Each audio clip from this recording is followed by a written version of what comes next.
রাত বাজে এখন 11টা। শুকনিরে বসবাস করা সকলেই এই সময় খাওয়া দাওয়া করে যে যার মতো ঘুমাতে চলে যায় এই সময়টায়। কিন্তু আজ তাদের চোখে ঘুম নেই। যেখানে দেখা দিয়েছে ভয়। কিসের ভয়? বাড়ির মেয়ে যে এখনো বাড়িতে ফেরেনি। হ্যাঁ, অনামিকা খুঁজে পাওয়া যাচ্ছে না। সেদিনের পর দুদিন কেটে গিয়েছে। এই দুদিনে বেশ কয়েক ঘটনা ঘটে গিয়েছে।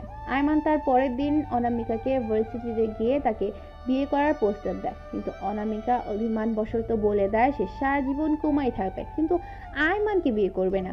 আয়মান তো রেগে মেগে আগুন। তারপর মাঝের একদিন অনামিকা তার মাকে বলে যত তাড়াতাড়ি সম্ভব তার বিয়ের ব্যবস্থা করতে। তার মা তো খুশিতে আত্মহারা। মেয়ে নিজের মুখে বিয়ের কথা বলেছে, তাই সেও খুশি মনে তার বোনের পরিবারকে বলে দেয় চলতি মাসে অনামিকা মাহবুবের আকতের কথা ঠিক করে রাখে। ও, অনামিকার হবু বরের নাম মাহবুব।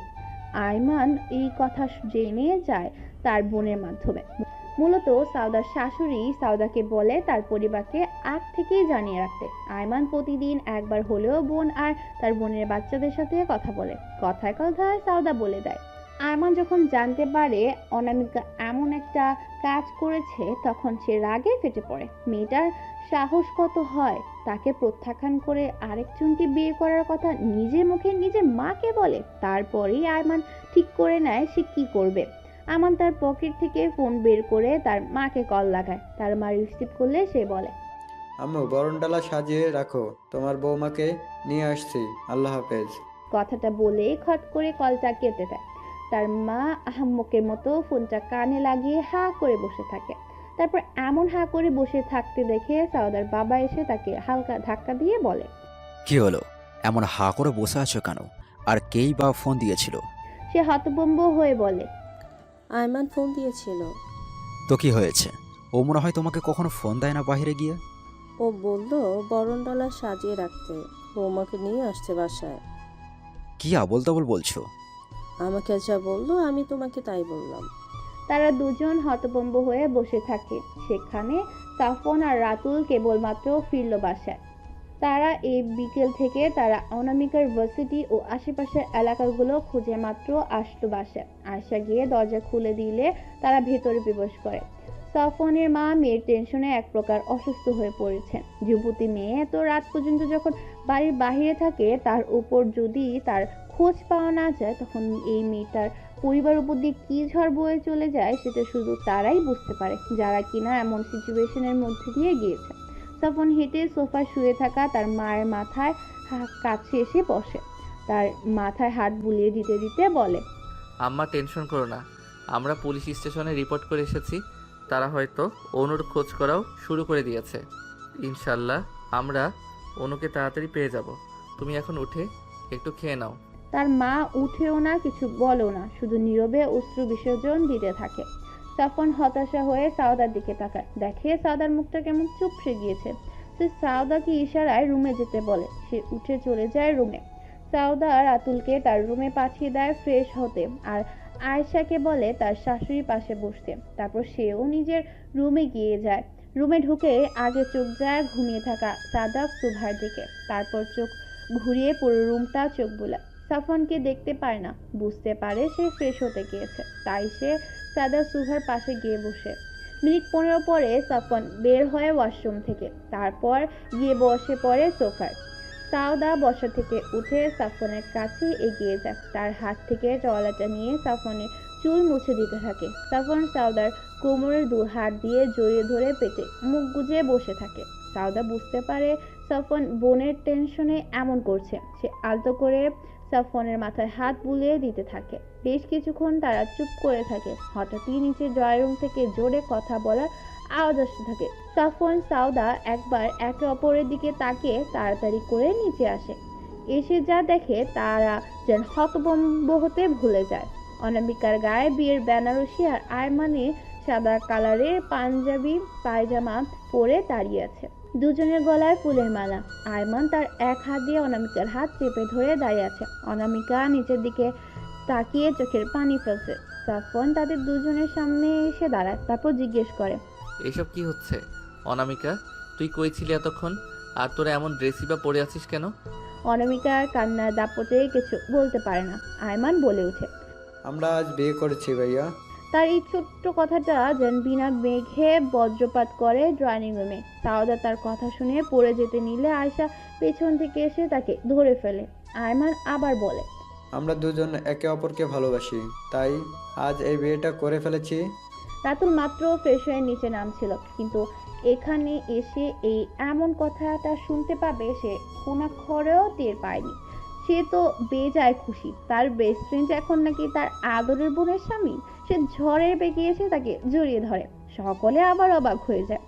আয়মান অনামিকাও হকচকিয়ে যায়। রাতুল তাকে জড়িয়ে ধরেই বলে, অভিনন্দন দোস্ত, আমি ভীষণ খুশি হয়েছি কথাটা শুনে। আয়মানও বন্ধুকে জড়িয়ে ধরে। সাওদা তাদের কাছে এগিয়ে এসে রাতুল আর আয়মানকে একে অপরের আলিঙ্গন থেকে ছাড়ে। তারপর আয়মানের গালে ঠাস করে একটা থাপ্পড় মেরে দেয়। আজ যেন সকলের চমকানোর দিন। একটা না, একটা ঘটনায় আজ তারা চমকাচ্ছে। বেহায়া আয়মান নিজের আরেক গাল পেতে দেয় বোনের সামনে। নিজের মুখটা কিছুটা ঝুঁকি দিয়ে সাওদাকে বলে, নাগাল পাচ্ছ না তো আমার গালের, নাও এগিয়ে দিলাম তোমার কাছে গালাটা, যত খুশি মারো। সাওদা সত্যি সত্যি আরেকটা থাপ্পড় মেরে দেয়। সে আয়মানকে আরেকটা থাপ্পড় দিতে যাবে, তখন অনামিকা তার সামনে এসে পড়ে। আর এই দিকে দিয়ে সাফওয়ান তাকে টেনে পেছনের দিকে নিয়ে আসে। সাফওয়ান তাকে বলে, কি করছো তুমি এসব? এত বড় ছেলেকে মারছো? বড় হয়েছে কি হয়েছে? বড় তো হয়েছে হাতে পায়ে, বুদ্ধি তো এখনো সাদাফের মতোই আছে। কোন আকলে এমন একটা কাজ করলো ও? অনুর বিয়ে ঠিক হয়ে আছে, এখন আম্মা তাদের কি জবাব দেবে তাদের? তুমি বুঝতে পারছো আম্মাকে কতটা অপমানিত হতে হবে শিউলি খালাদের সামনে? এতক্ষণে তাদের মাথায় আসে অনামিকার বিয়েটার কথা। সকলে ভেবে দেখে সাওদা ভুল কিছু বলছে না। আয়মান একবার অনামিকার দিকে তাকায়। মেয়েটা এখনো তার হাত ধরে নিচের দিকে তাকিয়ে কাঁদছে। আয়মান অনামিকার হাতটা নিজে থেকে ছাড়িয়ে নেয়। তারপর সাফওয়ানের মায়ের সামনে গিয়ে হাঁটু গেড়ে বসে তার হাত দুটো নিজের হাতের মুঠো নেয়। সাফওয়ানের মা চোখ তুলে তার দিকে তাকালে আয়মান তাকে বলে, আন্টি, আমি তোমার ওই বলদ মেয়েটাকে ভীষণ ভালোবাসি।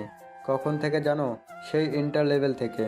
তখন সেই অনুভূতি নিছক বয়সের দোষ ভেবেছিলাম, কিন্তু যতদিন যেতে লাগলো সেই অনুভূতি আরও প্রখর হতে লাগলো। একসময় বুঝতে পারলাম ওই বলদিও আমাকে পছন্দ করা শুরু করেছে। তখন থেকে ভেবে রেখেছিলাম অনু যদি কোনোদিন আমাকে ভালোবাসে, কথাটা নিজ মুখে বলে, তাহলে সেদিন তাকে বিয়ে করে নিজের সাথে নিয়ে যাব। ভাইয়া, কথাটা পরিশ্রম করে আজ এই পর্যায়ে এসেছে, সেটা তো আমি জানি। আর এটাও জানি তোমরা কেমন ছেলে পছন্দ করবে নিজেদের মেয়ের জন্য। তাই ভার্সিটিতে উঠেই নিজের স্কিল ডেভেলপ করতে শুরু করলাম, যাতে ভার্সিটি শেষ করতেই চাকরি পেয়ে যেতে পারি। বাবা বা ভাইয়ার উপরে ডিপেন্ড করতে চাইনি। 1 বছর আগে একটা মাল্টিন্যাশনাল কোম্পানিতে থেকে আমাকে ডেকেছিল। আলহামদুলিল্লাহ, চাকরিটাও হয়ে গেছে নিজের যোগ্যতায়। আমি এই চাকরিটা পেয়েছি, আপুকেও পেয়ে গেলাম সৌভাগ্যক্রমে। ভেবেছিলাম খুব তাড়াতাড়ি তোমার মেয়ের হাত চাইতে বাবা মাকে পাঠাবো, কিন্তু তার আগেই তুমি কাউকে না জানিয়ে অনুর বিয়ে ঠিক করে ফেললে। তারপরও আমি গত পরশু অনুর ভার্সিটিতে গিয়েছিলাম, যাতে ও তোমাকে বলে তোমার ঠিক করা ছেলের সাথে বিয়েটা করবে না, কিন্তু এতে করে তুমি ভীষণ কষ্ট পাবে আর পাত্রপক্ষের কাছেও অপমানিত হবে। এইভাবে সে আমাকে ফিরিয়ে দেয়। তাই আজ আমি এই কাজটা করতে বাধ্য হয়েছি। ওর কোনো দোষ নাই।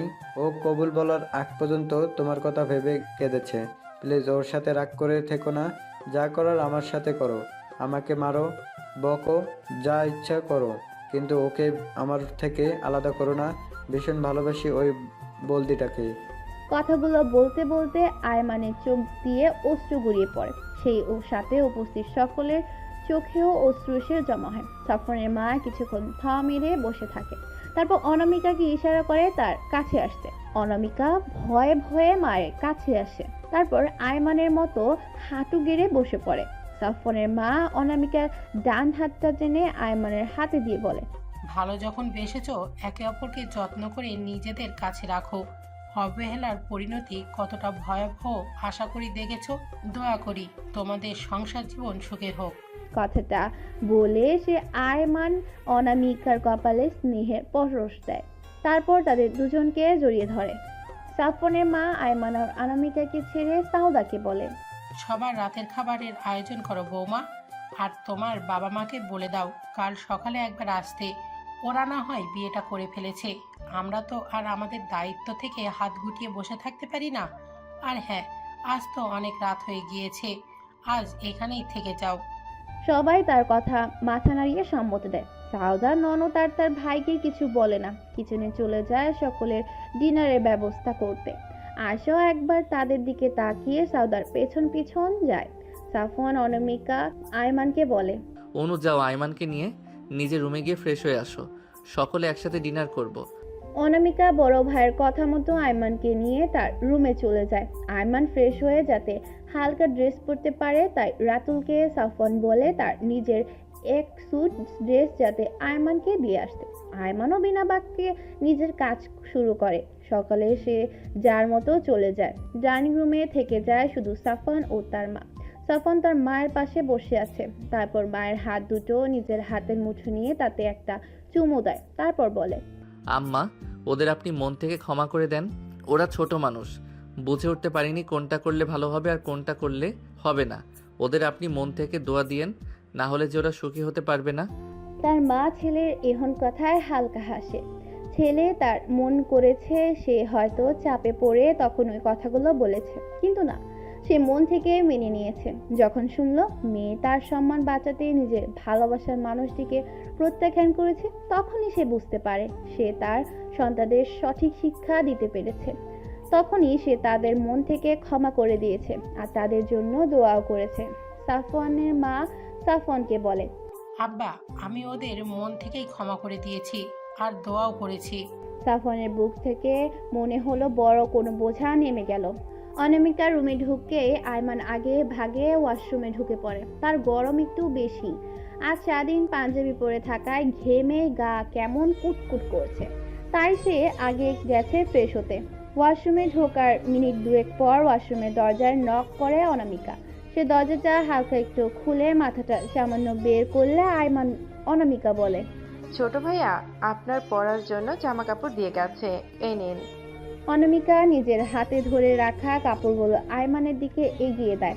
আয়মান একবার কাপড়গুলো আর একবার অনামিকার দিকে তাকে হুট করে অনামিকাকে টান দিয়ে ওয়াশরুমে ঢুকে দরজা লাগিয়ে দেয়। ঘটনাটা এত তাড়াতাড়ি হয়ে গেল যে অনামিকা বুঝে উঠতে পারলো না। যখন বুঝতে পারলো তখন অনেক দেরি হয়ে গেছে। আয়মান তাকে ধরে ঝর্ণার নিচে দাঁড় করিয়ে দিয়েছে এবং নিজে অনামিকার সাথে লিফটে দাঁড়িয়ে আছে। অনামিকা তাকে সরিয়ে বের হতে চাইলে আয়মান যেন রেগে যায়।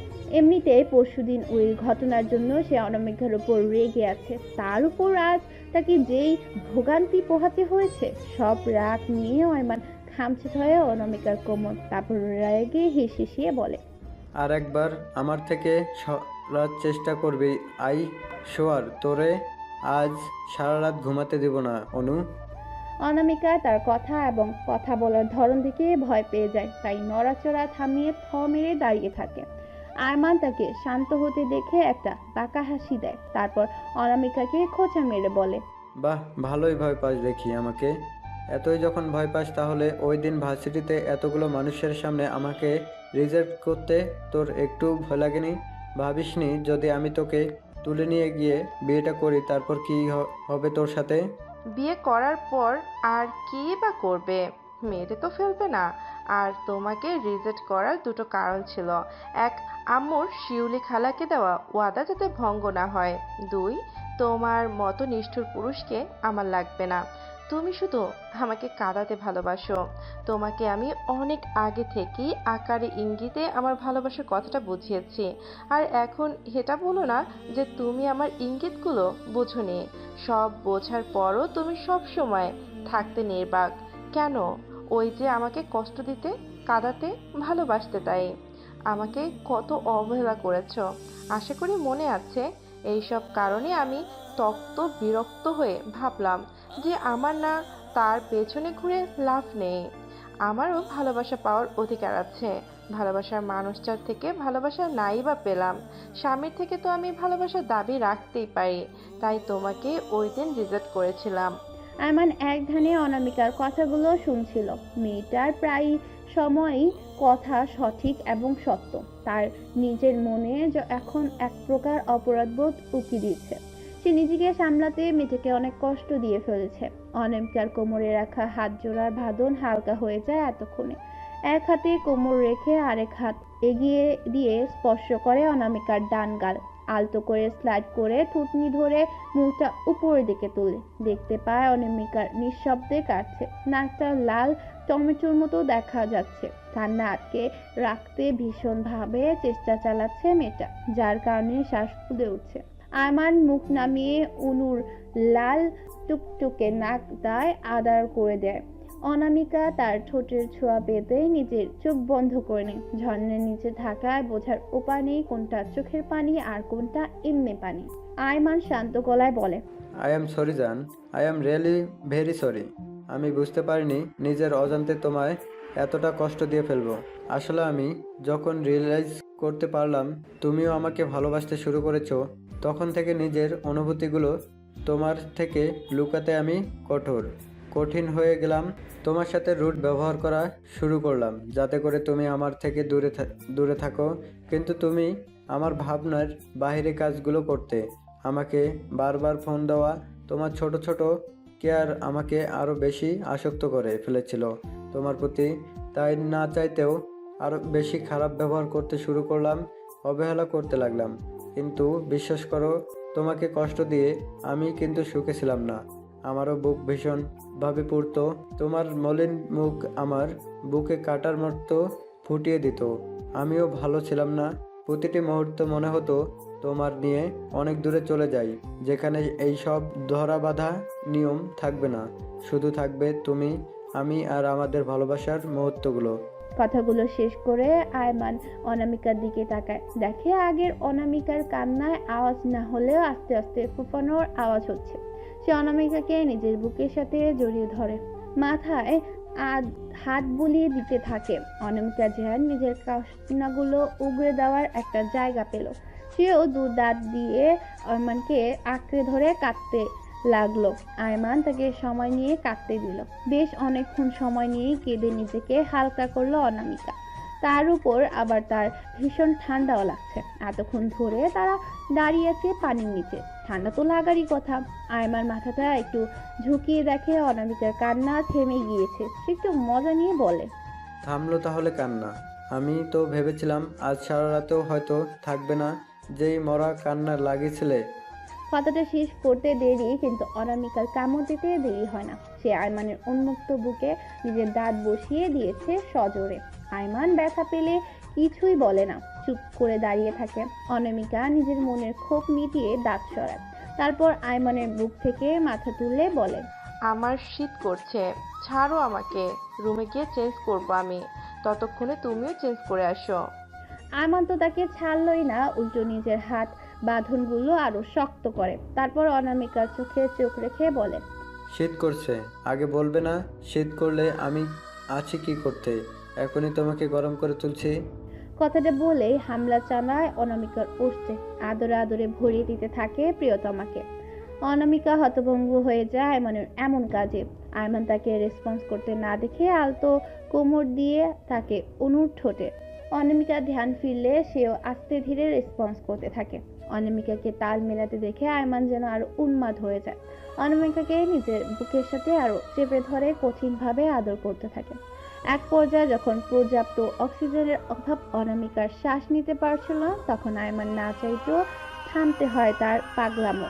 অনামিকা ঠোঁট থেকে নিজের ঠোঁট ছাড়িয়ে তাকে পুনরায় আগলে নেয় নিজের বুকে, সময় দেয় তাকে স্বাভাবিক হওয়ার। অনামিকা একটু স্বাভাবিক হলে সে তার মাথায় হাত বুলিয়ে দিতে দিতে বলে, আমি বাইরে গিয়ে চেঞ্জ করে নিচ্ছি, তুমি ওয়াশরুমেই করো চেঞ্জ, আমি তোমার কাপড়গুলো দিয়ে যাচ্ছি। কথাটা বলে আয়মান অনামিকাকে নিজের বুক থেকে সরিয়ে দাঁড় করায়। তারপর স্ট্যান্ডের ঝুলানো নিজের কাপড়গুলো নিয়ে বাহিরে চলে যায়। মিনিট দুয়েক পর অনামিকা কাপড়গুলো দেয়। অনামিকা চেঞ্জ করে আসলে আয়মান যত্ন করে তার চুলগুলো মুছিয়ে হেয়ার ড্রাই দিয়ে শুকিয়ে দেয়। যেহেতু অনেক বেশি রাত করে তারা শাওয়ার নিল আর অনামিকা ঠান্ডার ধাতও আছে, তাই চুল শুকিয়ে নিল। নিচ থেকে ডিনারের জন্য ডাক পড়ায় তারা দুজনে পরিপাটি হয়ে নিচে নেমে আসতো। পিনপতন নিরাপত্তার মধ্য দিয়ে সকলে ডিনার শেষ করে। সাফনের মা খেয়ে আগেই রুমে চলে গিয়েছে। ডাইনিং রুমে বসে আছে সাফন, রাতুল, আয়মান আর অনামিকা। চারজনের নজরই কাজ করতে থাকা সাউদার উপর। আয়মানকে মারার পর থেকে আর একটা টু শব্দ করেনি সে। উপস্থিত 4 জনের মধ্যে 3 জনের নজর সাউদার উপর হলেও একজন ব্যতিক্রম ধর্মে রয়েছে। ব্যক্তিটি হলে রাতুল। সে আয়শাকে দেখছে, যে কিনা সাউদার হাতে হাতে কাজগুলো করে দিচ্ছে। আয়শাকে এই মুহূর্তে তার কাছে এই বাড়ির ছোট্ট বউ লাগছে। রাতুল আয়শার দিকে তাকিয়ে থাকতে থাকে, চোখের পলকও ফেলতে ভুলে গেল। এক ধ্যানে ছুটি করতে থাকে, আয়শার দিকে তাকিয়ে থাকে। তার মনের মধ্য থেকে কেউ একজন বলছে, এই দুঃখিনীর তোকেই প্রয়োজন, তাকে আগলে রাখার জন্য, তাকে ভালোবাসার জন্য, তাকে সকল বিপদ আপদ থেকে রক্ষা করার জন্য। তুই কি পারিস না এই জনম দুঃখিনীকে আপন করে নিতে, তাকে সমাজের সকলের সামনে নিজের স্ত্রীর মর্যাদা দিতে, তার নীরব কান্নাগুলোর সাক্ষী হতে? হ্যাঁ, আমি পারবো ওর সকল দায়িত্ব নিতে, ওকে নিজের স্ত্রীর মর্যাদা দিতে। আমি পারবো ইনশাল্লাহ।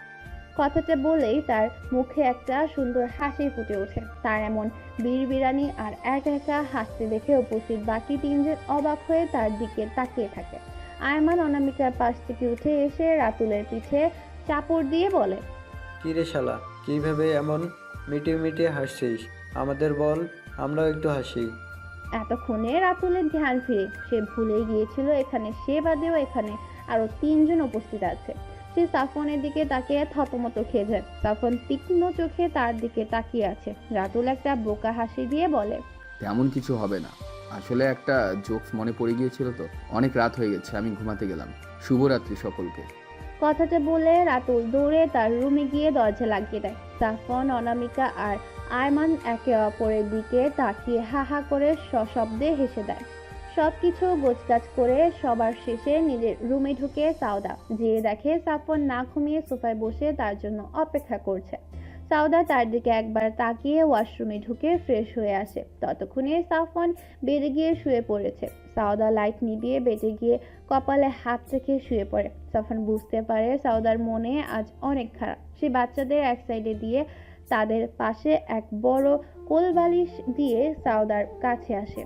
বাম হাতের উপর হাত রেখে আচড়া হয়ে সাউদার মাথায় হাত বুলিয়ে দিয়ে থাকে।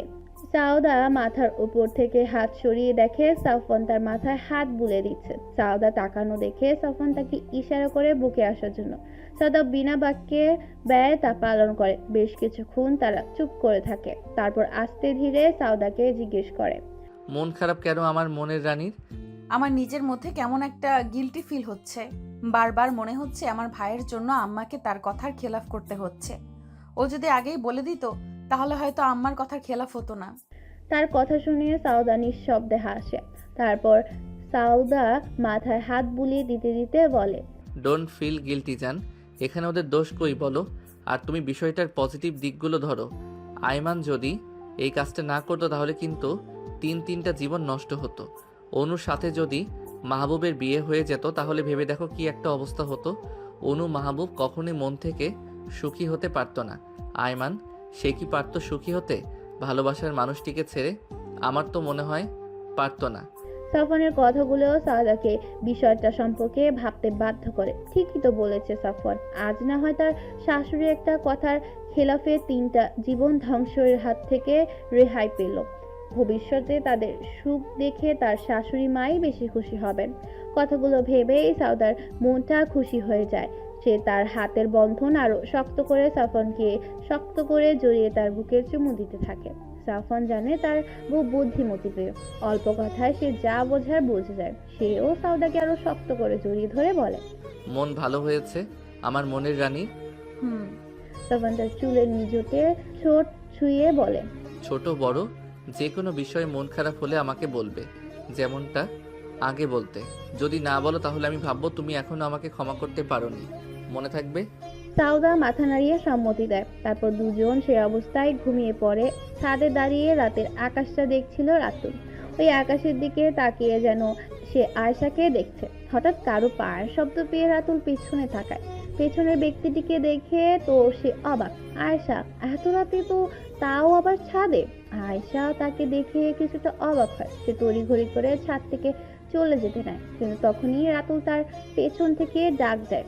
আয়শা তার জায়গায় দাঁড়িয়ে থাকে। রাতুল এগিয়ে এসে তাকে জিজ্ঞেস করে, কি ব্যাপার, আমাকে দেখে চলে যাচ্ছিলে কেন? আর এত রাতে ছাদেই বা কি জন্য এসেছো? ঘুম আসছিল না তাই ছাদে এসেছিলাম হাঁটাহাঁটি করতে। আর আমাকে দেখে চলেই বা যাচ্ছিলে কেন? এই প্রশ্নেরটার উত্তর দিতে পারে না আয়শা। কি বা উত্তর দিবে? সে তো আর বলতে পারবে না। আপনাকে দেখলে আমার বুকের ধুকধুকানি বেড়ে যায়, মনে হয় হৃৎপিণ্ডটা বের হয়ে আসবে। সে রাতুলের দিকে আর চোখে তাকিয়ে দেখে রাতুল তার উত্তর শোনার জন্য তার দিকেই তাকিয়ে আছে। আয়শা কি বলবে ভাবতে ভাবতেই তার মাথায় একটা কথা আসে। সে বলে, আমি ভেবেছিলাম আমার উপস্থিতি আপনার বিরক্তির কারণ হতে পারে, তাই চলে যাচ্ছিলাম। রাতুলের কাছে আয়শার উত্তরটা পছন্দ হলো না। সে আয়শার দিকে দু কদম এগিয়ে এসে বলে, শোনো মেয়ে, তোমার উপস্থিতি আমাকে বিরক্ত করে না, বরঞ্চ আমাকে শাস্তি দেয়, আমার সকল ট্রেস দূর হয়ে যায়। রাতুলের কথায় কি যেন হলো একটা ছিল। আয়শার পুরো শরীর শিহরণ বয়ে যায়। রাতুল এক ধরনের আয়শার দিকে তাকিয়ে আছে। দুজনেই নীরবতা অবলম্বন করছে। কিছুক্ষণ পর রাতুলই জিজ্ঞেস করে, তা ঘুম আসছিল না কেন? রাত তো আর কম হয়নি। আসলে আমি একা একা ঘুমোতে পারি না। যখন বাবার বাড়িতে থাকতাম তখন আমার ছোট বোনের সাথে ঘুমাতাম, পরে সাউদা আপুর সাথে থাকতাম, এই বাড়িতে আসার পর অনুর সাথে ঘুমাতাম। কিন্তু আজ তো আর অনুর সাথে থাকতে পারবো না, তাই ঘুম আসছিল না। রাতুলে তার এহন বাচ্চা টাইপের কথা শুনে হালকা হাসে। সে মজা করে বলে, তাহলে দেখা হচ্ছে, তোমার জন্য খুব শীঘ্রই একজন পার্টনারের ব্যবস্থা করতে হবে। ভাবিকে কি বলবো এই সম্পর্কে? ঘুমানোর জন্য আবার পার্টনার? ভ্রুকুচকে জিজ্ঞেস করে আয়শা। রাতুল বুঝতে পারে আয়শা বুঝেনি সে কি বুঝিয়েছে, তাই সে আর এ প্রসঙ্গে বেশি কথা বাড়ায় না। কথা ঘোরানোর জন্য বলে, আমারও ঘুম পাচ্ছিল না, তাহলে চলো এক কাজ করি। কি কাজ? তুমি তোমার স্কুলে কলেজের লাইফের স্মরণীয় ঘটনাগুলো বলো, আমি আমারগুলো বলবো। কথা বলতে বলতে একসময় ঘুম এসে পড়বে, তখন গিয়ে বিছানায় শুয়ে দেখবো তোমার ঘুম এসে পড়বে।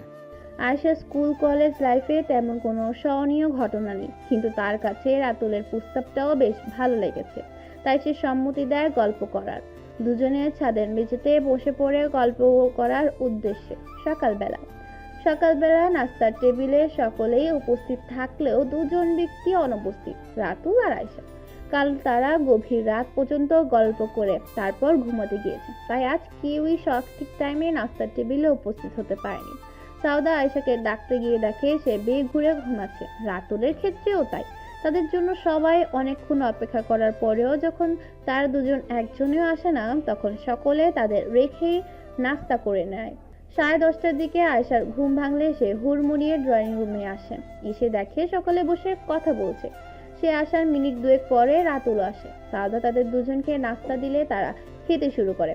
এর মধ্যে সাউদা বাবার বাড়ির সকলে এসে পড়ে। সাফওয়ান আস্তে ধীরে বুঝের মাধ্যমে সকলের বিষয়টা খুলে বলে। সাউদার পরিবারও তাদের এই সম্পর্ক নিয়ে কোনো বিপরূপ মন্তব্য করে না। সকলেই খুশি মনে মেনে নেয় আয়মান অনামিকার বিয়েটাকে। সাউদার বাবা আজিজ সাহেব বলেন, আপা, আমি আর দেরি করতে চাই না। আজকালের মধ্যেই আমি আমার ঘরের লক্ষ্মীকে আমার ঘরে নিয়ে যেতে চাই। আপনাদের বাড়ির বউ, আপনারাই যা বলবেন তাই হবে। তাহলে সামনের শুক্রবার ওদের বিয়ের ডেট রাখি। আপনাদের কোনো সমস্যা না হলে আমাদেরও কোনো সমস্যা নেই। সামনের শুক্রবার আইমান রাতুলের 4 হাত এক করে দেব, আর আমরা ইনশাল্লাহ। শুধু ওদের 4 হাত না, আর দুজনেরও 4 হাত এক করতে চাচ্ছিলাম আমি। উপস্থিত কেউ তার কথার মানে বুঝতে পারে না। সাফওয়ান তার মাকে বলে, মানে কার কথা বলছো তুমি? রাতুলকে কি এ জীবনে বিয়ে দিবি না তুই? খেয়াল আছে ওর কত বয়স হয়ে যাচ্ছে? রাতুল আয়শাবাদের সকলের বিষয়টা স্বাভাবিক নয়। রাতুলের যেন শ্বাস আটকে এসেছিল। সে ভেবেছিল অনামিকার বিয়েটা শেষ হলে সে আস্তে ধীরে নিজের মনের কথা জানাবে তার মাকে। এখন মা দেখি তাকে নিয়েই পড়ে আছে। সাফনের মা বসা থেকে উঠে দাঁড়ান। তারপর ডাইনিং টেবিলের কাছে দাঁড়ানো আয়শার কাছে এগিয়ে তার হাত দুটো নিজের হাতে নিয়ে বলে, আমার শান্ত, চুপচাপ আর অগোছালো ছেলেটার দায়িত্ব সারা জীবনের জন্য নিবি মা? আমাদের কাছে একেবারের জন্য থেকে যা তুই, এই সম্পর্কের বাধা পড়ে। আয়শার চোখ রসগোল্লার চেয়ে বড় বড় হয়ে যায়। রাতুলেরও তাই। বলা চলে উপস্থিত সকলে কম বেশি ভালোই অবাক হয়েছে। সাফনের মা আবার বলেন, কি হলো বল, করবি আমার ছেলেকে বিয়ে? আয়শা কয়েক মুহূর্ত সময় নেয়, তারপর বলে, আমি দুঃখিত আন্টি, আমি এই বিয়েটা করতে পারবো না। রাতুল একটু অবাকই হয় আয়শার এমন উত্তরে। রাতুল তার এহন জবাবে ভীষণ কষ্ট পায়। সে তাৎক্ষণিক সেই জায়গা ত্যাগ করে। আয়শা তার প্রস্থানের দিকে তাকিয়ে থাকে অশ্রু মাখা চোখে। সাফনের মা তাকে জিজ্ঞেস করে, কেন মা, আমার ছেলেটা কি তোর এতই অযোগ্য যার কারণে তুই তাকে বিয়ে করতে পারবি না? না না আন্টি, এই আপনি কি বলছেন? সে যার ভাগ্যে আছে সেই নারী ভীষণ ভাগ্যবতী, কিন্তু আমি সেই নারীটি নই, কারণ আমি যে তার ভীষণ অযোগ্য। সকলে তার কথা শুনে বেশ অবাক হলেও সাউদা কিছুটা বুঝতে পারে। সাফওয়ান নিজেই বলে, এসব কি বলছো আয়েশা? তোমাকে এসব কথা কে বলেছে? কেউ বলেনি ভাইয়া, আমি নিজ থেকেই বলছি। আমার সাথে তার কোনো দিক দিয়েই যায় না। সে একজন উচ্চশিক্ষিত লোক, আপনাদের সমাজে একটা মান আছে, সেখানে আমাকে দেখে মা নেই বাবা থাকতেও আমি আজ এতিম হয়ে আরেকজনের ঘাড়ে বসে খাচ্ছি। এমন মেয়ের সাথে কি আসলে রাতুল সাহেবের সাথে যায়? যায় না। সে আরো অনেক ভালো নারীকে জীবন সঙ্গিনী হিসেবে ডিজার্ভ করে। দেব টেনে এক চর। আমার যদি বংশমর্যাদা বা পড়ালেখাওয়ালা মেয়েকেই নিজের ছেলের জন্য খুঁজতাম, তাহলে নিশ্চয়ই তোকে বলতাম না। আর এই কারণের জন্যই তুই যদি বিয়েটা না করতে চাস, তাহলে আমাকে আর কখনোই আন্টি বলে ডাকবি না। কথাটা বলে সাফওয়ানের মা আয়েশার ধরে রাখা হাতটা ছেড়ে অন্যদিকে মুখ ঘুরিয়ে রাখেন। আয়েশা তাকে পেছন থেকে গিয়ে জড়িয়ে ধরে বলে, এমন বলো না আন্টি, তোমাকে আমি মুখে আন্টি বললেও মনে মনে মায়ের আসনে বসিয়েছি। আমার জন্মদাত্রী মা তো আমাকে সেই কবেই একটা করে চলে গিয়েছে। তারপর তোমার থেকে মায়ের মতো ভালোবাসা, শাসন, যত্ন পেয়েছি। তুমিও যদি আমার থেকে মুখ ফিরিয়ে নাও, আমি আবার বড্ড একা হয়ে যাব। প্লিজ আমার থেকে মুখ ফিরিয়ে নিও না। আয়েশা নিজের অশ্রু ঝরাতে ঝরাতে কথাগুলো বলে। ইতিমধ্যে উপস্থিত সকলের চোখেই অশ্রুদের দেখা মিলছে। এতক্ষণ তাদের এই সকল কথাই চুপ করে শুনছিল সাউদার পরিবার। হঠাৎই সাউদার বাবা আমজাদ সাহেব বসা থেকে উঠে দাঁড়ান, তারপর হেঁটে আয়েশার কাছে এসে মাথায় হাত দিয়ে বলে, জানো, আজ একটা সত্যি কথা বলিয়ে দিই। আমি আমার ছেলেদের থেকে আমার মেয়েকে একটু বেশি ভালোবাসি। আমি সবসময় দোয়া করতাম আল্লাহ যাতে আমার ঘর ভরে জান্নাত দান করেন। আজ আমাদের জন্মের পর অনেক চেষ্টার পরে আমার সাউদা আমাদের ঘরে আলো করে এসেছিল। তারপর চাইতাম আমাকে যাতে রাব্বুল আলামিন আরও জান্নাত দান করে, কিন্তু উপরওয়ালা চাইতেন অন্য কিছু, যার কারণে ওই যে দেখেছ বিচ্ছুদের রাজা ওকে দিয়েছিলেন। আলহামদুলিল্লাহ, আমি তাদের নিয়ে অনেক সুখী, খুশি। আজ জীবনের এতগুলো বছর পর আবার যদি এক কন্যার বাবা হওয়ার তৌফিক রাব্বুল আলামিন আমাকে দেন, আমি ভীষণ ভীষণ খুশি হব। কে বলেছে তুমি এতিম? আজ থেকে তুমি আর নিজেকে এতিম মনে করবে না। সাউদাকে আপু বলো, তাহলে সাউদার বাবা মা তোমার কি হয়? আজ থেকে তুমি আমার মেয়ে। আজাদ রহমানের ছোট মেয়ে আয়েশা রহমান হবে তো আমার আরেক মেয়ে মা। তার এই কথা শুনে মিসেস আমজাদ তাড়া করে বসা থেকে উঠে এসে আয়েশাকে জড়িয়ে ধরে বলে, হবি মা আমাদের ছোট মেয়ে। আয়েশা তাদের কথা শুনে এতটাই অবাক হয়ে যায় যে কথা বলতেও ভুলে যায়। আইমানও তার কাছে এসে বলে, হবে, আমার ছোট বোন সাউদা আপুর চেয়েও বেশি আগলে রাখবো। আবার দুষ্টুমি করলে কানও মলে দেব। তাদের কথা শুনে আয়েশা ভাবে এত সুখী বুদ্ধি আমার কপালে ছিল। সে মিসেস আমজাদকে জড়িয়ে ধরে হু হু করে কেঁদে দেয়। মিসেস আমজাদও তালে জড়িয়ে ধরে। সাউদা মাছ থেকে এসে বলে, এই আমিও আছি কিন্তু। কথাটা বলে সেও এসে তাদের দুজনকে জড়িয়ে ধরে। সাউদার এহন কাণ্ডে সকলে হা হা করে হেসে দেয়। আমজাদ সাহেব সকলের মাঝে দাঁড়িয়ে বলেন, আজ থেকে আয়েশা রহমান বাড়ির ছোট মেয়ে। সাউদার মতোই সে সকল ভালোবাসা, আদর, যত্ন, শাসন পাবে। আমি খুব তাড়াতাড়ি আইনগতভাবে তাকে দত্তক নেব। তার কথা শুনিয়ে সকলের মুখে হাসি ফুটে। কিন্তু এত সুন্দর মুহূর্তটা মিস করে যায় রাতুল। সে যে প্রিয়সীর থেকে প্রত্যাখ্যান পেয়ে ভীষণ কষ্ট পেয়েছে। সেই ওই সভাতেই ঠিক করা হয় আজ আমজাদ সাহেবদের সাথে আশা চলে যাবে। একেবারে বিয়ের দিন দুই পরিবারে এক মেয়েকে বিদায় দিয়ে আরেক মেয়েকে বরণ করে নিবে। দুপুরের খাবার খেয়ে রহমান পরিবারের সকলে চলে যায়। লাঞ্চের সময় রাতুলকে ডাকা হলেও সে আসে না। আইমান তার এই কাজের কারণটা সকলকে বলে। আমি কিছুদিন ধরে ওর গতিবিধি লক্ষ্য করছিলাম। আমার একটু খটকা লাগে ওর কিছু কর্মকাণ্ডে। এই যেমন একা একা হাসা, আবার একা একাই বিড়বিড় করে কিছু বলে, আবার মাঝে মধ্যে আয়েশার দিকে তাকিয়ে থেকে মুচকি মুচকি হাসে থাকে। এইসব কর্মকাণ্ড সকলের আর বুঝতে বাকি থাকে না আইমান কি বোঝাতে চাইছে। তাও আইমান বলতে থাকে, তো গতকাল রাতে আমি রাতুলের ঘরে গিয়েছিলাম, কথা বলতে দেখি ও নেই। তো ওকে খুঁজতে খুঁজতে ছাদে গিয়ে দেখি রাতুল আর আয়শা দিব্যি গল্প করছে। আয়শা কথা বলায় মগ্ন থাকলেও রাতুল একধানে ওর দিকে তাকিয়েছিল। এই ঘটনা আমাকে আরও ভাবতে বাধ্য করে, তো আমি একটু অনুসন্ধান চালাই। রাতুল যে ডায়েরি লিখতো এটা শুরু আমি জানতাম। ওরা কাল যখন ছাদে গল্প করছিল সেই ফাঁকে আমি রাতুলের ঘরে গিয়ে তার ডায়েরিটা পড়ে ফেলি। তার এই কথা শুনে সাউদা বসা থেকে উঠে এসে আয়মানের কান জোরে মুচড়ে দেয় আর বলে, বেয়াদব ছেলে, অন্যের পার্সোনাল ডায়েরি তাকে না বলে পড়িস? আমার পক্ষ থেকেও মুলে দে ওর কানটা। কত বড় খারাপ হলে ভাবা চাই এমন কাজটা করে। অনামিকা আয়মানের এমন বকা শুনতে দেখে হেসে দেয়। বিচারি অনেক কষ্ট করেছে জামাইয়ের উপর না হাসতে, কিন্তু পারলো না শেষ পর্যন্ত। আমান ব্যথায় কুকিয়ে বলে, আপু সরি আর পড়বো না, এটাই লাস্ট বার, ছেড়ে দাও না কানটা, ব্যথা পাচ্ছি তো। সাউদা ভাইয়ের আর্তনাদ শুনে ছেড়ে দেয়, কিন্তু ছাড়লেও আগে শাসায়। আয়মান আবার বলতে শুরু করে, ডায়েরি পড়ে জানতে পারলাম আমার সন্ন্যাসী বন্ধু অবশেষে প্রেমে পড়েছে। তাও আবার কার প্রেমে পড়েছে জানো? আমাদের আয়শা বুড়ির। কথা শুনে সকলের হালকা ভাবে নিলেও আয়শার চোখ রসগোল্লার মতো হয়ে যায়। কি বললো আয়মান? রাতুল তার প্রেমে পড়েছে? কিভাবে? কখন? ডায়েরিতে আরও লেখা ছিল, অনামিকা আর আমার বিয়ের ঝামেলাটা মিটে গেলে ও আন্টিকে বলবে আয়শার সম্পর্কে। কিন্তু আজ আন্টি নিজেই আয়শাকে বিয়ের প্রস্তাব দিল, আর আয়শাও একটা অহেতুক বিষয়ের জন্য তাকে রিজেক্ট করলো। এই দুঃখে বন্ধু আমার ঘরের দোর বন্ধ করে শোক পালন করছে।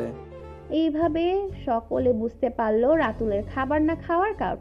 আয়মান আবার বলে, হয়েছে, এখন শোনো একটা কথা। সকালে জিজ্ঞাসু দৃষ্টিতে তার দিকে তাকায়। আয়মান বলে, রাতুল যেহেতু বিয়ে ফাইনাল হওয়ার কথা এখনো জানে না, তাই আমরা রাতুলকে একটু সারপ্রাইজ দেব। ওকে বলবো না যে আয়শার সাথেই ওর বিয়েটা হচ্ছে। একেবারে বিয়ের আসরে এসে নিজেই দেখে নেবে তার বউকে। বলো প্ল্যানটা কেমন? এদিকে আস আব্বা আমার, তোমার প্ল্যান আমি বের করছি। তাকে এমন ধোঁয়াশার মধ্যে রাখা আমি বের করছি তোমার। আরে আব্বু, ওকে সারপ্রাইজ দেওয়ার কারণটাও আছে, যার কারণে আমি এটা প্ল্যান বলেছি। তা কি কারণ? যেদিন বিয়ের ডেট রাখা হয়েছে তার পরের দিন রাতুলের জন্মদিন, তাই ওকে সারপ্রাইজ দেওয়ার জন্য এই প্ল্যানটা বানিয়েছি। এখন বলো আমার প্ল্যানটা খারাপ নাকি ভালো? সকলে ভেবে দেখলো আয়মান মন্দ বলছে না। একজন মানুষকে তার ভালোবাসার মানুষটিকে ফিরিয়ে দেওয়ার চেয়ে বড় সারপ্রাইজ আর কিছু হতে পারে না। ছোটরা সকলেই রাজি হয়ে যায়, বড়রা গায়ে করলো একসময়, তারাও রাজি হয়ে যায়। তাদের সকলের প্ল্যাটিং শেষ হলে সকলে চলে যায় রহমান ভিলায়, সাথে করে নিয়ে যায় আয়শাকেও। রাতে সাফনের মা জেদ ধরে ছোট ছেলে ছাড়া কিছুতেই সে রাতের খাবার খাবে না। রাতুল শোনা মাত্র খাবার হাতে করে মায়ের রুমে যায় এবং নিজ হাতে মাকে খাইয়ে দেয়। খাবার শেষ হলে সে রাতুলকে বলে, বাবা, আমি তোর সাথে তোর বিয়ে নিয়ে কথা বলতে চাইছিলাম। তোর কি কোনো পছন্দের মেয়ে আছে? থাকলে বল, আমি তার সাথে তোর বিয়ে দিব। না মা, আমার কোনো পছন্দের মেয়ে নেই। তোমার পছন্দের মেয়েকে আমি বিয়ে করব। আলহামদুলিল্লাহ, আমি আজ একটা মেয়েকে পেয়েছি যে কিনা তোর যোগ্য সহধর্মিণী হবে। তুই বললে তার সাথে বিয়ের কথায় এগোবো। আচ্ছা, তুমি ভাইয়া ভাবি যা ভাবো মনে করো তাই করো, আমার কোনো আপত্তি নেই। সাফনের মা তো ভীষণ খুশি। সে খুশি হয়ে ছেলের কপালে চুমু দিয়ে বলে, আচ্ছা বাবা, এখন গিয়ে খেয়ে নে, না খেলে কিন্তু মা ভীষণ রাগ করবো। আচ্ছা আম্মু। আরো দুই একটা টুকটাক কথা বলে রাতুল চলে যায়। বিয়ের দিন দেখতে দেখতে বিয়ের দিনও এসে পড়েছে। আজ আয়মান, অনামিকা, রাতুল, আয়েশার বিয়ে। কাল ছোটখাটো মধ্য দুই বাড়িতে হলুদের অনুষ্ঠান হয়েছে। একই কমিটি সেন্টারে তাদের 4 জনের বিয়ে। যথাসময়ে বরকনে এসে স্টেজে হাজির হয়। আল্লাহর পবিত্র কালাম পড়ে তারা 4 জনা ইহকাল পরকালের জন্য একে অপরের জন্য হালাল হয়ে যায়। বিয়েটা খুব সুষ্ঠু সুন্দরভাবেই শেষ হয়। যার যার বাড়ির বউ তারা নিয়ে বাড়ির উদ্দেশ্যে রওনা হয়। বিয়ের সময় একটু অন্যমনস্ক থাকার কারণে রাতুল কনের নামটা শুনতে পায় না, যার কারণে সে এখনো জানতে পারে না তার ভালোবাসার মানুষটি তার জীবন সঙ্গিনী হিসেবে স্বীকৃতি পেয়েছে। রাতুল আয়েশার বাসর ঘর। বুকে একজনকে লালন করে আরেকজনকে বিয়ে করাটা যে কতটা কষ্টের, এটা একমাত্র সেই বোঝে যে কিনা এই মুহূর্তের মধ্য দিয়ে গেছে। হাজারো অনিচ্ছা থাকার সত্ত্বেও রাতুল প্রবেশ করে তার বাসর ঘরে। আয়েশার মুখের ঘুমটাটা থাকায় সে তাকে দেখতে পায় না। রাতুল তথা নতুন নববধূর দিকে না তাকিয়েই ড্রেসিং টেবিলের কাছে গিয়ে হাতের ঘড়ি খুলতে থাকে। আয়শা ঘুমটাটার নিচে তার কার্যক্রম দেখতে থাকে। সে বুঝতে পারে তাকেই এগোতে হবে আগে, তাই সে বেড থেকে নেমে রাতুলের পেছন গিয়ে তাকে সালাম দেয়। রাতুল আয়শার কণ্ঠ শুনে ভীত দেখার মতো করে চমকে যায়। সে পেছন ফিরে দেখে তার নববধূর জায়গায় আয়শা দাঁড়িয়ে আছে। সে হতভম্ব হয়ে তার দিকে তাকিয়ে থাকে। আয়শা তার ঘোর কাটানোর জন্য বলে, সালামের জবাব দেবেন না? রাতুল অবাক হয়ে সালামের জবাব দেয়, তারপর বলে, তুমি এখানে কিভাবে? এখানে না আমার বউ থাকার কথা। যে থাকার কথা সেই আছে, আমি তো আপনার বউ। কিভাবে সম্ভব এটা? তুমি না আম্মুকে রিজেক্ট করে দিয়েছিলে? কিন্তু পরে যখন জানতে পারলাম এই সুপার স্তম আমাকে ভীষণ ভালোবাসে, তখন আর তাকে ফিরিয়ে দিতে পারলাম না। তার একটু ভালোবাসা পাওয়ার লোভে বিয়েটা করিয়ে ফেললাম। রাতুল আয়েশার কাছে ভালোবাসার কথাটা শুনে অবাক হয়ে যায়। সে বলে, তুমি কিভাবে জানলে আমি তোমাকে ভালোবাসি? আয়েশা আস্তে ধীরে সেদিনে ঘটে যাওয়া সকলের কথা বলে।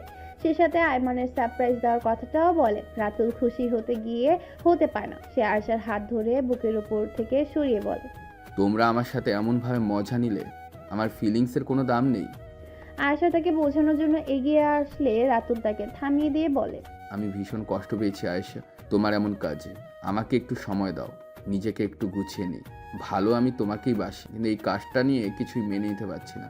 কথাটা বলে রাতুল হনহনিয়ে বেলকনিতে চলে যায়। আয়েশা তাকে চলে যেতে দেখে কান্নায় ভেঙে পড়ে। একটু সারপ্রাইজ দিতে গিয়ে রাতুল যে এমন কষ্ট পাবে সে খুনাক্ষরেও টের পায়নি। যদিও পেত তাহলে কখনো এমন কাজ করতো না। অনেকক্ষণ হবার পরেও যখন রাতুল ঘরে ফিরে না, আয়েশার কান্নার বেগ বেড়ে যায়। রাতুল বেলকনি থেকে তার কান্নার আওয়াজ শুনতে পাচ্ছে। ভালোবাসার মানুষটি যত কষ্টই দিক না কেন, আমরা তার চোখের পানি সহ্য করতে পারি না। রাতুলের ক্ষেত্রেও তাই হয়। সে আয়েশার কান্না সহ্য করতে না পেরে রুমে ঢুকে আয়েশাকে বেড থেকে তুলে ঠোঁট মিলিয়ে দেয়। উন্মাদের মতো আদর করতে থাকে তার নববধূকে। আয়েশা শুরুতে বুঝতে না পারে, একটু পর যখন সে বিষয়টা বুঝতে পারে তখন সেও তার সাথে তাল মেলাতে থাকে।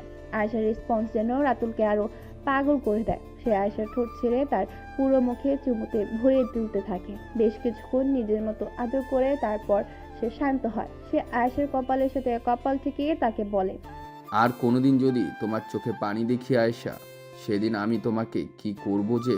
তোমাকে বলছিলাম না একদিন আমার সামনে কান্না করবে না, তাওয়াজ করলে কেন? আপনি তো কাঁদালেন। আপনি রাগ করে না চলে গেলে আমি কি কাঁদতাম? রাতুল আয়েশার কপালে পুনরায় ঠোঁট ছুঁয়ে বলে, সরি বউ, আর কখনো রাগ করব না তোমার সাথে। এবারের মতো মাফ করে দাও।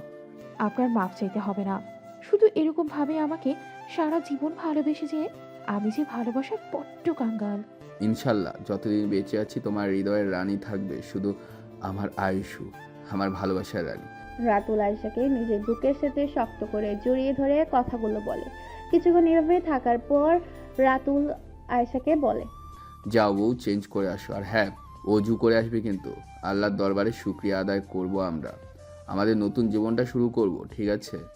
আয়েশা মাথা নাড়িয়ে তার কথায় সম্মতি দেয়। তারপর তারা দুজন ফ্রেশ হয়ে অজু করে এসে একসাথে শুকরানার নামাজ পড়ে। নামাজ শেষে রাতুল আয়েশাকে বাসরাতের উপহার স্বরূপ হালকা ডিজাইনের ডায়মন্ডের তৈরি গলার চেন, কানের টপ, একটা রিং ও দুটো চুড়ি দেয়। অর্নামেন্টস গুলো রাতুলই আয়েশাকে পরিয়ে দেয়। পরানোর সাথে সাথে রাতুল সেই সব জায়গায় নিজের ঠোঁট ছুঁয়ে দিতে থাকে। গহনাগুলো পরানো শেষ হলে সে আয়েশাকে বলে, আমার প্রথম স্যালারি ও জমানো কিছু টাকা দিয়ে এই জিনিসগুলো বানিয়ে রেখেছিলাম আমার বধুয়ার জন্য। তা বধু আমার, আপনার পছন্দ হয়েছে তো এগুলো? আপনি আমাকে কিছু দেবেন আর আমার তা পছন্দ হবে না, তা মনে হয় এই জীবনে সম্ভব নয়। আপনি যদি আমাকে কিছু নাও দিতেন আমার কোনো অভিযোগ থাকতো না, কারণ জীবনের সবচেয়ে বড় উপহার তো আল্লাহ রাব্বুল আলামিন আমাকে দিয়েছে। এই গোটা আপনিটাকে পেয়ে আমি ভীষণ ভীষণ ভীষণ খুশি। আমি যদি আমার এই খুশিটাকে আপনাকে দেখাতে পারতাম তাহলে হয়তো বুঝতেন, কিন্তু আমি তো আপনাকে কিছুই দিতে পারলাম না। কিছুটা মন খারাপ নিয়ে কথাটা বলে আয়েশা। রাতুল হেসে তাকে বুকে জড়িয়ে ধরে বলে, আলহামদুলিল্লাহ আলহামদুলিল্লাহ আলহামদুলিল্লাহ, আমি তোমাকে পেয়ে ভীষণ খুশি। আর কে বলবে আমাকে কিছু দিতে পারোনি? তোমরা আমাকে যেই গিফটটাই দিলে আমি সারা জীবন তা মনে রাখবো। ধন্যবাদ তোমাকে আমার জীবনে আসার জন্য। কাল বাকি সকলকে ধন্যবাদ দিয়ে দেব। রাতুল আয়শা দুজনেই ঠোঁটেই ফুটে ওঠে প্রাপ্তির হাসি। তারা দুজন যে দুজনকে পেয়ে আজ পরিপূর্ণ তা তাদের মুখের ওই মিষ্টি হাসিটাই বলে দিচ্ছে। আয়মান অনামিকার বাসরঘর। সবগুলো কাজিনকে তাদের চাহিদা অনুযায়ী টাকা দিয়ে তারপর বাসরঘরে ঢুকতে পারে। বেশ হন্তদন্ত হয়ে ঘরে ঢুকে সে বউটাকে দেখার জন্য মনটা আকুপাকু করছে, কিন্তু হায়, বউ কই তার? আয়মান পুরো রুমটায় চোখ বুলায়, ওয়াশরুমও চেক করে, না কোথাও নেই। কি মনে করে বেলকনির কথা মাথায় আসে, তাড়াতাড়ি করে এসে সেখানে যায়। হ্যাঁ, বউ তার সেখানে রয়েছে, কিন্তু আয়মান বুঝলো না নতুন বউ বাসর ঘর না বসে থেকে বেলকনিতে কি করছে। সে তার ভাবনা চিন্তা বাদ দিয়ে অনামিকার কাঁধে হাত দিয়ে তাকে ডাক দেয়। অনুর, এখানে কি করছো একা একা? কিছু না, তোমার অপেক্ষা করতে করতে কোমর ধরে এসেছিল, তাই একটু আগে এখানে এসে দাঁড়ালাম। মুখে একটা মিষ্টি হাসি নিয়ে কথাটা বলে অনামিকা। রাতুল তার কথা শুনবে কি, সে তো অনামিকাকে দেখেই বেহুশ। মনে হচ্ছে আসমান থেকে হুর নেমে এসেছে। বিয়ের সময় বিভিন্ন প্যারার জন্য বউটাকে মন ভরেই দেখতে পায়নি, এখন আয়মানের তার বধুয়াকে মন ভরে দেখবে, লাগলে সারা রাত না ঘুমিয়ে দেখবে। অনামিকা তার কাছে এগিয়ে এসে আয়মানের বুকে তার দুহাত রাখে, তারপর বলে, কেমন লাগছে আমার মিস্টার হাজবেন্ড? আমার কাছে এমন কোনো শব্দ নেই যার দ্বারা তোমার এই সৌন্দর্যের প্রশংসা করব। তাহলে তুমি বুঝে নাও কেমন লাগছে তোমাকে আমার কাছে। অনামিকা হালকা হেসে তার বুকে মাথা রেখে অনামিকাকে জড়িয়ে ধরে। আয়মানও আগলে নেয় প্রিয়তমাকে। অনামিকা আয়মানের বুকে মাথা রেখেই আকাশে উজ্জ্বল জলজল করতে থাকা চাঁদের দিকে তাকিয়ে থেকে বলে, আলহামদুলিল্লাহ, আজ আমি ভীষণ খুশি। সকল প্রশংসার রব্বুল আলামিনে, যিনি আজ আমায় এত খুশি হওয়ার কারণ দিয়েছেন, তোমাকে দিয়েছেন। তুমি আমায় নিয়ে সন্তুষ্ট তো? আলহামদুলিল্লাহ, ভীষণ সন্তুষ্ট, আর এই সন্তুষ্টি নিয়েই জীবনের শেষ নিঃশ্বাস ত্যাগ করতে চাই। আমিও। আয়মান অনামিকা দুজনেই রবের নিকট শুকরিয়া আদায় করে শুরু করে তাদের নতুন এক পথ চলা। সাউদা ফ্রেশ হয়ে এসে দেখে সাফওয়ান তাদের দুজনের জন্য চা কফি বানিয়ে নিয়ে এসেছে। সে সাফওয়ানকে বলে, শুধু শুধু কষ্ট করতে গেলে কেন? আমায় বললে কি হতো? আমি বানিয়ে আনলাম বলে কষ্ট হলো, আর তুনু বানালে বুঝি তোমার কষ্ট লাগতো না? বেশি বুঝো তুমি। তাড়াতাড়ি বেলকনিতে চলো তো, আজ অনেক রাত পর্যন্ত গল্প করব। কথাটা বলে সাফওয়ান আগে আগে বেলকনি চলে যায়। সাউদা হেসে দেয় তার কথাগুলো শুনে। তারপর ঘুমান্ত সাদাফ ও সুভাকে একবার দেখে সেও চলে যায় বেলকনিতে। দেখতে পায় সাফওয়ান ফ্লোরে বিছিয়ে রাখা ম্যাট্রেসে বসে আছে। সাউদা বেলকনিতে গেলে সাফওয়ান ইশারা করে তাকে তার কোলে এসে বসে। সাউদা বিনা বাক্যে তা পালন করে। সাউদা সাফওয়ানের কোলে বসে তার বুকে মাথা রাখে। চুপচাপ কথা বলতে বলতে নিজেদের চা কফি শেষ করে। হঠাৎই সাউদা বলে, আমাকে তুমি মাফ করতে পেরেছো তো সাফওয়ান? কিসের জন্য মাপ চাচ্ছ বউ? আমি তো তোমাকে ভুল বুঝে সাদাফ সুভাকে নিয়ে চলে গিয়েছিলাম, এর জন্য। সাফওয়ান হেসে সাউদাকে আরো শক্ত করে জড়িয়ে ধরে। সেই দিনগুলোর কথা আজ খুব মনে পড়ছে। এমনকি কত রাত একা একা কাটিয়েছে সে। নিজেকে বারংবার দোষারোপ করেছে সাউদাকে ওই জঘন্য কথাগুলা বলার জন্য। রাগের মাথায় সে সাউদাকে কতটা কষ্টকর কথা বলেছে বিষয়টা বুঝতে পেরে নিজেকে নিজেই মেরেছে কথক। আল্লাহর কাছে যত পেয়েছে ক্ষমা চেয়েছে, সেই সাথে সাউদা আর তার বাবুকেও পুনরায় নিজের জীবনে চেয়েছে। চাওয়াগুলো যদিও সাথে সাথেই পূরণ হয়নি, কিন্তু হয়েছে, এতেই সে খুশি। আজ সে খুশি, নিজের জীবন থেকে তার আর কোনো চাওয়া পাওয়া নেই। সে সাউদাকে বলে, যদি ক্ষমা নাই করতাম তাহলে আজ এমনভাবে আমার বুকের সাথে লেপ্টে থাকতে পারতে? সত্যি করে বলো তো। সাউদা কিছু বলে না, কিছু বলার নেই তার। সে চুপচাপ সাফওয়ানের বুকে মুখ গুজে বসে আছে। সাফওয়ান পুনরায় বলে, তোমাকে ক্ষমা না করার কোনো কারণ নেই বউ। তুমি আমার জীবনের, শরীরের আরেকটি অঙ্গ। তুমি ছাড়া আমি পরিপূর্ণ না। সেই তোমাকেই যদি কোনো ভুলের জন্য ক্ষমা না করে দূরে সরিয়ে রাখি, তাহলে আমার না সেই ক্ষণে দমটা আটকে যায়। একটা কথা কি জানো, আমার জীবনে তুমিহীনা বৃথা সব। শুধু তুমি না, তোমরা তিনজন ছাড়া আমি অপরিপূর্ণ, নিঃস্ব। প্লিজ এইভাবে জীবনের শেষ নিঃশ্বাস অবধি এইভাবেই আমার বুকেই লেপ্টে থাকো। আমাকে পরিপূর্ণতায় ভরিয়ে রেখো। কথা দিচ্ছি, পরপারে গিয়েও তোমাকেই নিজের সঙ্গিনী হিসেবে চাইব রবের কাছে। কথা দিচ্ছি, আমার তোমাকে পূর্ণতা দেওয়ার জন্য সারা জীবন তোমার হয়ে থাকবো। তোমাকেই ভালোবেসে শেষ নিঃশ্বাস ত্যাগ করব। বড্ড ভালোবাসি যে আমি আমার সাদাফ সুভার বাবাকে। আমিও বড্ড বেশি ভালোবাসি আমার সাদাব সুবার আম্মুকে। কথাটা বলে সাফওয়ান সাউদার কপালে নিজের ঠোঁট ছুঁয়ে দেয়। তাদের এই পবিত্র ভালোবাসার সাক্ষী হলে থাকে আসমানের ওই চাঁদ। আজ সকলেই তাদের ভালোবাসার মানুষটিকে নিয়ে পরিপূর্ণ। তাদের সকলের একটাই চাওয়া, ভালোবাসার মানুষটিকে নিয়ে সারাটা জীবন পার করে দেওয়া। সমাপ্ত। প্রিয় দর্শক বৃন্দ, ভিডিওটি দেখার জন্য অনেক অনেক ধন্যবাদ। আমাদের এই ভিডিওটিতে একটি লাইক দিলে আর আমাদের এই ছোট্ট চ্যানেলটিকে সাবস্ক্রাইব করে আমাদেরকে সাপোর্ট করলে আমরা নতুন নতুন ভিডিও আপলোড করার অনুপ্রেরণা পাবো। আমাদের চ্যানেলটি সাবস্ক্রাইব করে আমাদের সাথে জুড়ে থাকুন এবং এইরকমই ভিডিও দেখতে থাকুন। ধন্যবাদ।